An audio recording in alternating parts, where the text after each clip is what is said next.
Well, it kind of all builds up to my dogma that I would say if you're importing games because you want to learn Japanese, or I guess if you want to learn Japanese, period, and you're playing games, I have a rule. You always play it in Japanese, unless there are certain exceptions that I've made for myself. The first one is only available in English, or if the multiplayer requires English. To rephrase that, just to make sure everybody got it, if you want to learn Japanese and there's a game that's out that has a Japanese version, what he's saying is Tom makes himself play the Japanese version as like a Bushido code type deal.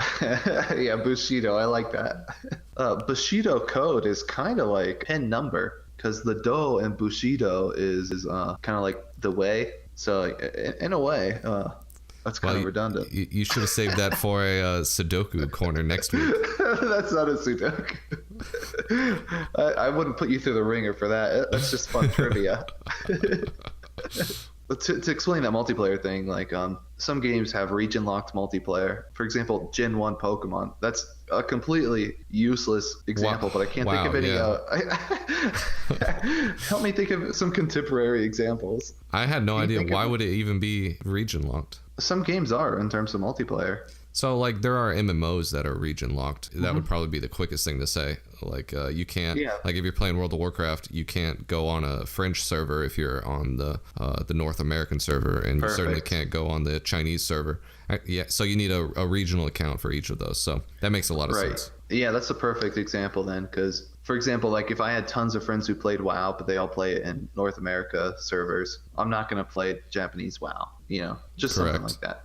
I'm just saying that's one of my exceptions that I make. I can't remember the last English game I played. Oh, Dark Souls. Earlier this year. All right, that time I broke the code just because it was easier to procure an English copy. But the intent is there. I highly encourage you to only play in Japanese if that's your goal. You could also extrapolate that to say you should only read things in the target language as well, but that's probably more difficult. No, and that's true. I mean, depending on how crazy you want to get into it. But for me, video games are always my main thing, so that's why I made that. Well, I guess in terms of manga, other than stuff for the Manga Minute, I only read in Japanese when I'm reading for fun, basically. That's pretty impressive at that point. That's something that all of our passengers could seek to aspire to.